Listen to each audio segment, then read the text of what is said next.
he's put the bomb up! You've been waiting 3 years for the 2007 Rugby World Cup. Witness 20 nations doing battle for the right to be crowned world champions. And only one man can take you there. That guy and his expert team will bring you all the blow-by-blow action, the stats and the facts. Straight shooting, they tell it how it is.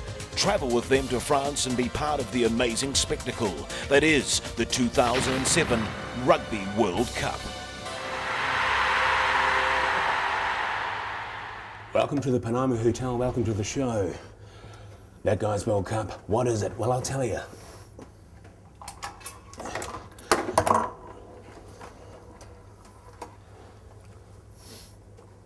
It's a rugby show, and joining me are my guests, stats man, needs no introduction, Jason Hoyt.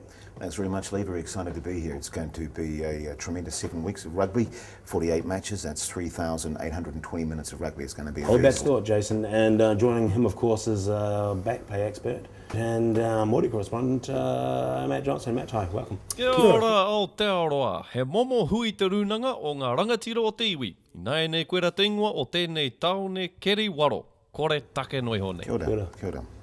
I want to make something quite clear right from the outset. We won't be in France at all during this show. In fact, we won't be getting any footage from the continent of Europe whatsoever. But I want to reassure the viewers out there that they won't miss out on anything. They'll be getting all the player breakdowns, the profiles, the stats, and each game as it happens. And as I say, you won't be missing anything on this show.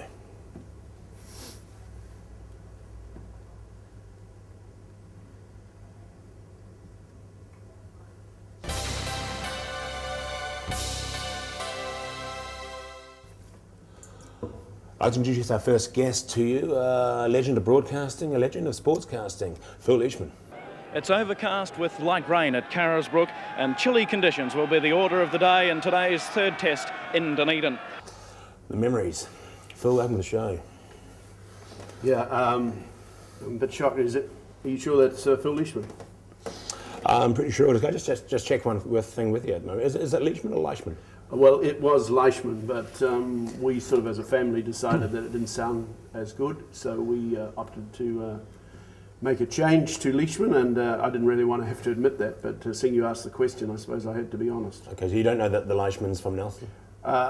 No. I actually lost my virginity to one of them on a family vacation, combined family vacation with one of the Leishman girls, the middle one. Yeah, definitely wouldn't have been our family then. No, as I say, it's a different family, but that was a long time ago. That was actually just prior to '87 World Cup, so I remember that well. A long time ago. '87 was very special for me because you may know, of course, that I was one of the hosts for that cup, and it was very exciting because we won.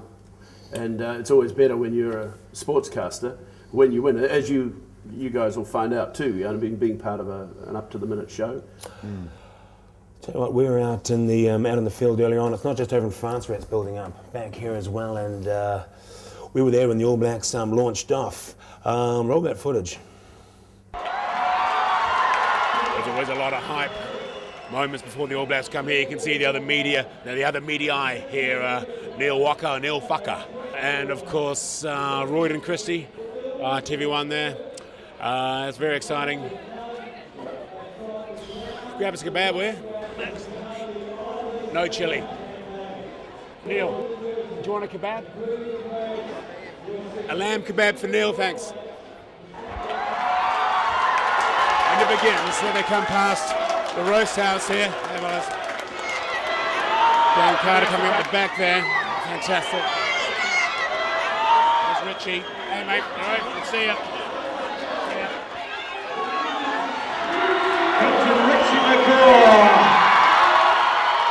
Speak on behalf of the whole 30 here that we're going to go over there and we're going to do our absolute very best for each and every one here. And hopefully that'll be good enough to bring home the World Cup. So on behalf of the All Blacks, thank you for all your support. Cheers.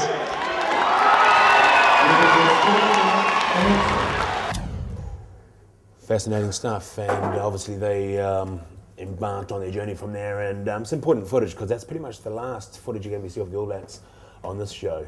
As I say, once they're over there, we won't be seeing a lot of them, Phil. But I mean, what's your take on that and on how we're doing on this show? For example, can you be too close to the action?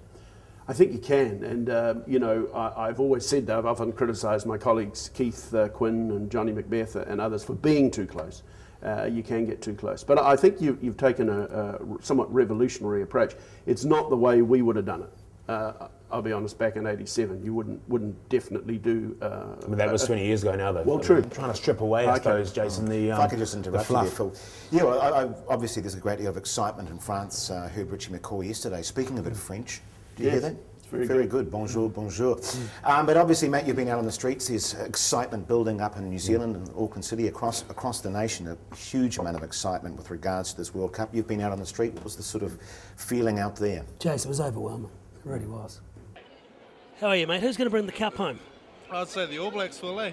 Yeah. So there you have it. Back to the studio. Was that it? It's a kind of a budget thing, Jason. We'll go over that. Phil, you're no stranger to the World Cup, clearly. The All Blacks have got to bring the cup home, but it's not just the 15 men that go on the paddock, is it? There's a lot of stuff in behind the scenes. The managers. The doctor. Yeah. Psychologists, particularly psychologists, Yeah. I think is very important. And well, the masseuse, sorry, Yeah. not the masseuse, the masseur. What's the difference? He hasn't worked out the difference between a masseur and a masseuse. That's interesting. Oh, that is funny. That's quite funny. No, that's fine. Well, we'll try and keep it straight if we can. This is a serious rugby chat show. I'm going to put you on the spot here, Jason. Who's going to win it? Look, that's a good question, Leigh. I think the All Blacks probably are favourites, but we've had that title pretty much every time we've gone to a World Cup. I'm worried about the French at home. You know, we all know that on their day they can beat anyone in the world. So I'd say France, but hopefully us. Phil, I'll come back to you. And how about some of these minnow teams that we've heard so much about? The likes of your Portugal and Namibia, etc. Interested to know, Jason, you would have done your homework on the stats. The chances of the minnows, so what's the sort of percentage? Not much, really. No, well, according to Jason, not much. Well, so you wouldn't really give them much of a chance. I think Portugal could get some points. Okay. Well, let's look at those teams a bit closer. Pool A, I'd expect that to change. Everyone's not going to stay on zero for the entire tournament, I wouldn't think, Jason. No, Pool B, Australia, of course. Pool C, that's us. Again, watch that table closely, it's going to change. Pool D, the pool of death, that one's cool. I wouldn't be surprised if Argentina and France get through in that one, Leigh. I think Ireland's going to be knocked down. No doubt there'll be some big changes there. I can see this show is going to create something a little different. I think that's a bold move there from Jason to suggest that the Irish are not going to make it through to the quarterfinal. They're very passionate, the Irish, but nothing a few drinks can't solve. But Phil, there's a question I want to ask. You've been in broadcasting for what seems like a lifetime. I remember watching you as a toddler. What's the key, you think, in terms of longevity in the broadcasting sort of business? Well, I mean, that's very kind of you to mention that. I'm obviously one of the older. I have been in the business since I was 19. I joined when I was 19. Wow, but in answer to your question, how do you survive? I think you have to reinvent yourself. And I noticed that's the golf show. Yeah. I did Wheel of Fortune for a short time. We've been a sportscaster, hosted the World Cup of Rugby in 1987, and a few Olympic Games. No, that's my brother Mark. Well, speaking of Mark, actually, I was involved in the show as Mark also. I did the spelling bee a couple of weeks back, a couple of years back now. Yeah, I was a guest on that. He's very good. Be fair to say you went down the sports line a bit more. He went perhaps the light entertainment way a little bit more. Yeah. Although I went back to entertainment with Wheel of Fortune, of course, as you know, and he went to Jeopardy, which was an entertainment show. Then he went into dogs. I went into horses. Then he went to the spelling bee. Then I did the golf show by then. Yeah. I think. I might just interrupt you there, Phil. I think we're going outside now to Jason, who's by the pool, for the poolside pool player of the week. Yeah, thanks very much, Leigh. We have no pool player of the week this week, given that the tournament hasn't started yet. So back to you in the studio. Right.